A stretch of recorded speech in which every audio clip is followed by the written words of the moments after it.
4 Notícias. Oferecimento Unimar EAD.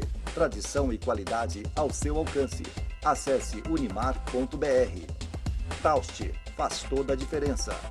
E Menin Engenharia. Destaques que você confere a partir de agora. 4 Notícias, a informação para você. As manchetes em nome de Unimar, Universidade de Marília, o seu futuro profissional garantido. No Dia do Surdo e da tentativa da inclusão na sociedade, Rebeca Demer faz o comentário aqui no 4 sobre a importância desse tema. Também estamos na campanha de estímulo à doação de órgãos e tecidos.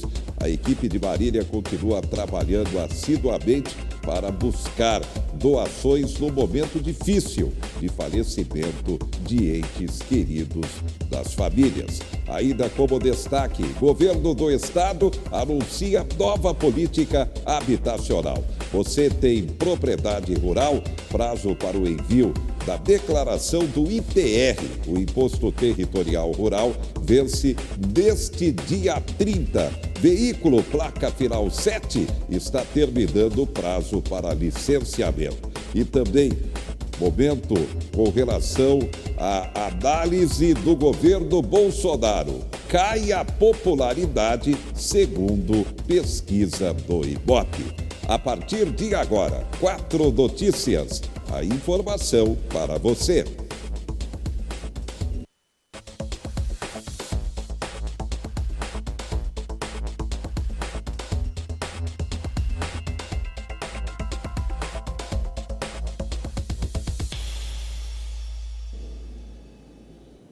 O sonho da moradia própria, quem não tem? No momento em que o Minha Casa Minha Vida está parado por falta de investimento do governo federal, o governador Dória anuncia nova política habitacional. Vamos até São Paulo, o próprio governador comenta. Nesta primeira etapa do programa Nossa Casa serão investidos R$1 bilhão para a construção de 27 mil moradias em 133 municípios paulistas. Considerando uma média de 5 pessoas por família, que é uma média, eu diria, até baixa, estamos falando em 300 mil brasileiros de São Paulo, com casa própria no prazo de 3 anos e meio, que é um número recorde aqui em São Paulo. E esse é o número mínimo, conforme já mencionei, nosso objetivo, se pudermos, avançar ainda mais em programas de PPP. São 3 tipos de moradia. No Nossa Casa CDHU, os terrenos são doados pelas prefeituras com projetos já feitos pelas construtoras. Nessa categoria estão as primeiras 11 mil unidades em 13 cidades. As Nossas Casas de Apoio estarão em terrenos privados. O Estado vai fomentar a construção com recursos obtidos em cartas de crédito. Já o Nossa Casa Preço Social, de moradias mais baratas, é para famílias de baixa renda. Os terrenos serão públicos e a construção feita no modelo de parceria público-privada. Todas as unidades devem ter, no mínimo, 2 quartos em casas em condomínios horizontais ou prédios. Os valores de cada unidade variam de R$100 mil no interior do estado e em terrenos mais distantes até R$180 mil. A faixa de renda para ingressar no programa será de até 3 ou até 5 salários mínimos. Um investimento bastante significativo com a carta de crédito para as pessoas poderem comprar. Nós estamos destinando 450 milhões de investimento, fomentando investimento de 2,7 bilhões de reais em todo o estado de São Paulo, gerando 81 mil empregos diretos nos próximos 2 anos.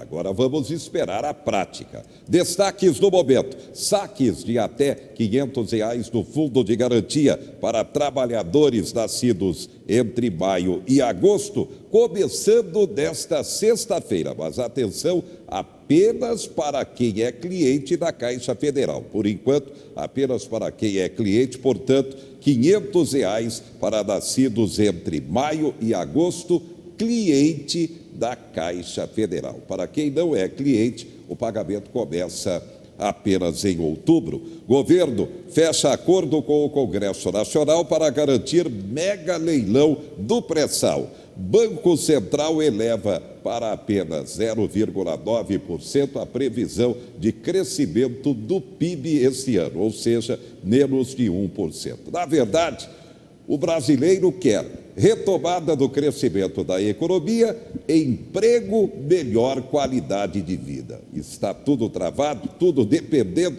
da reforma da Previdência no momento em votação no Senado. É a realidade. O que acontece? Cai a popularidade do governo Bolsonaro. Confira. Os que consideram ótimo ou bom eram 35% em abril, 32% em junho e agora 31%. Ruim ou péssimo subiu de 27% em abril para 32% em junho e está em 34%. Dos que consideram o governo regular, eram 31% em abril, 32% em junho e se manteve em setembro. Os que não sabem ou não quiseram responder somam 3%. Subiu o percentual dos que desaprovam a maneira de governar de Bolsonaro. Eram 40% em abril, 48% em junho e agora 50%. Já os que aprovam, 51% em abril, 46% em junho e 44% em setembro. 6% não quiseram responder. A confiança no governo Bolsonaro permanece em queda. Em abril, 51%, 46% em junho e agora está em 42%. Aumentou o percentual dos que disseram não confiar. Eram 45% em abril, 51% em junho e 55% em setembro. O Ibope ouviu 2.000 pessoas em 126 municípios entre 19 e 22 de setembro. A margem de erro é de 2 pontos percentuais para cima ou para baixo. Aprovação por apenas 31% dos entrevistados, menor índice de popularidade do governo Bolsonaro até agora na sua gestão.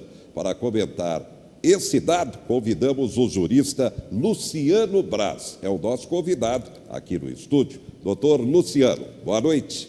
Boa noite, Henrique. É um prazer estar aqui novamente. Espero poder contribuir com o programa e com os telespectadores. Quem é o jurista Luciano Braz? Eu, além de atuar como advogado, também sou pesquisador junto ao Conselho Nacional de Pesquisa e Pós-Graduação, o CNPq, e também estou concluindo um doutorado na Pontifícia Universidade Católica de São Paulo. Bem, menor índice de popularidade do governo Bolsonaro até agora, segundo o Ibope. Como o senhor avalia? Bom, isso é resultado daquilo que era previsível já na campanha política do ano passado. A perspectiva que a sociedade brasileira tinha, a demanda era uma demanda contra a corrupção. E ele utilizou bem essa demanda que a sociedade pleiteava à época. Esse foi o combustível da sua campanha. Entretanto, desde o início da sua campanha, o governo, então à época candidato, ele não tinha uma proposta consolidada para as outras pastas, sobretudo na área da economia. E o resultado disso está sendo evidente agora, porque a sociedade não está...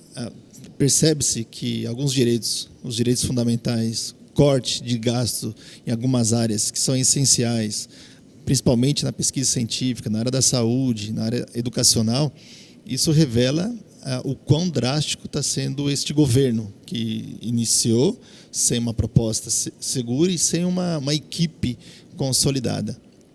Bem, o país dependendo da aprovação da reforma da Previdência. Claramente é essa a realidade, não, doutor Luciano? Juntado a isso, Zé, entendeu? Porque muito se fala numa reforma da Previdência, mas eu acredito assim, que esse não é o grande problema para poder sanar a escassez de investimentos públicos no Brasil. Nós precisamos de uma reforma institucional que possa mexer desde do alto escalão e, por último, aquilo que pode ser alterado na sociedade. Por exemplo, existem muitos privilégios, não só para o executivo, mas também para o legislativo e também para o judiciário, que isso demanda um gasto altíssimo mês a mês no Brasil. E me parece que a reforma tem que ser de vir de cima, do alto para baixo.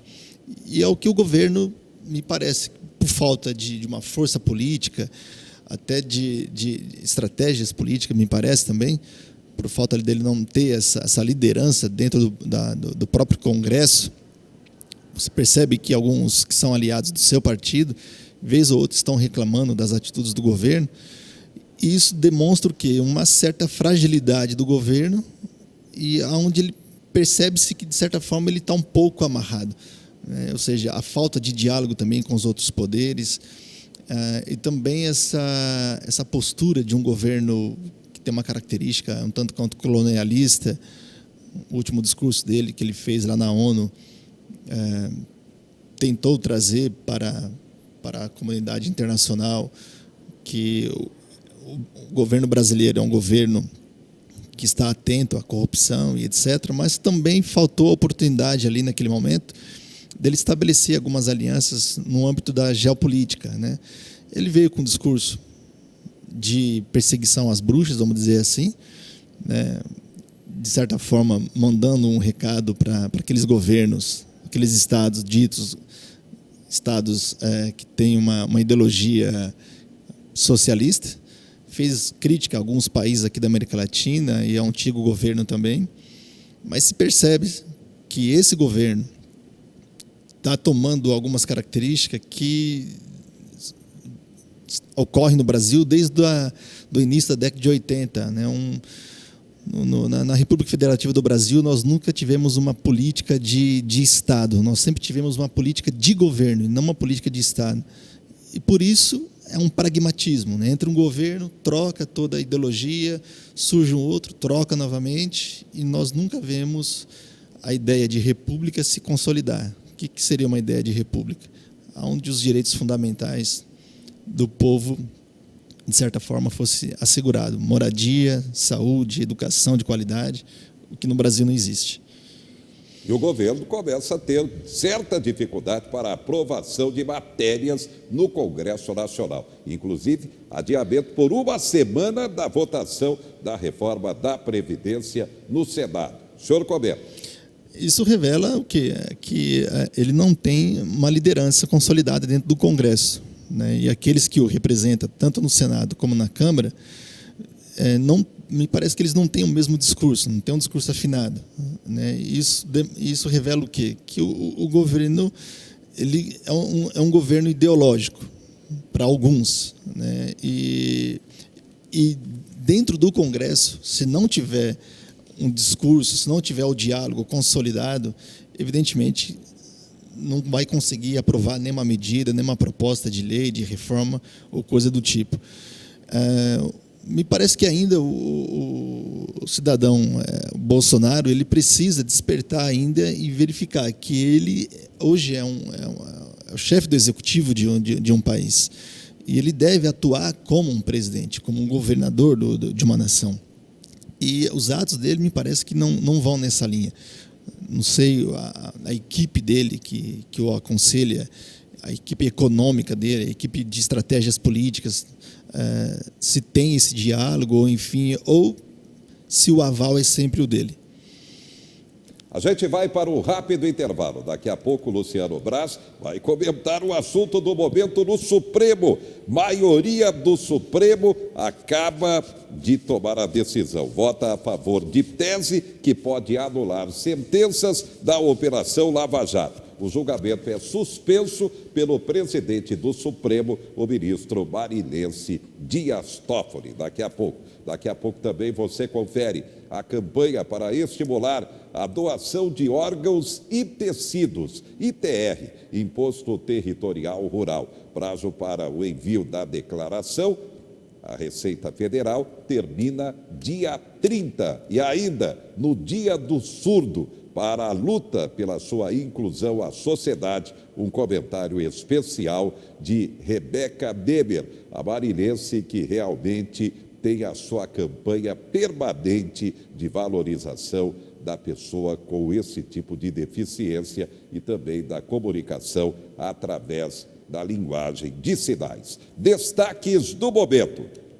Filho de Pelé, Edinho, consegue regime aberto e vai deixar a prisão. Ele que foi condenado por narcotráfico, tráfico de drogas. Juízes federais repudiam derrubada de vetos à lei de abuso e vão ao Supremo Tribunal Federal. Prêmio da Mega Sena sai para a aposta do Mato Grosso, 44 milhões. Mais 2 técnicos caem no Campeonato Brasileiro. Cuca não é mais técnico do São Paulo após derrota no Morumbi para o Goiás. Enquanto que Rogério Ceni foi demitido pelo Cruzeiro após discutir, brigar com os jogadores após resultado lamentável. Ficou apenas um empate com o Ceará no momento em que o Cruzeiro está ameaçado de rebaixamento do Campeonato Brasileiro. E o Rogério Ceni ficou apenas 8 partidas como treinador do Cruzeiro. A gente volta já já.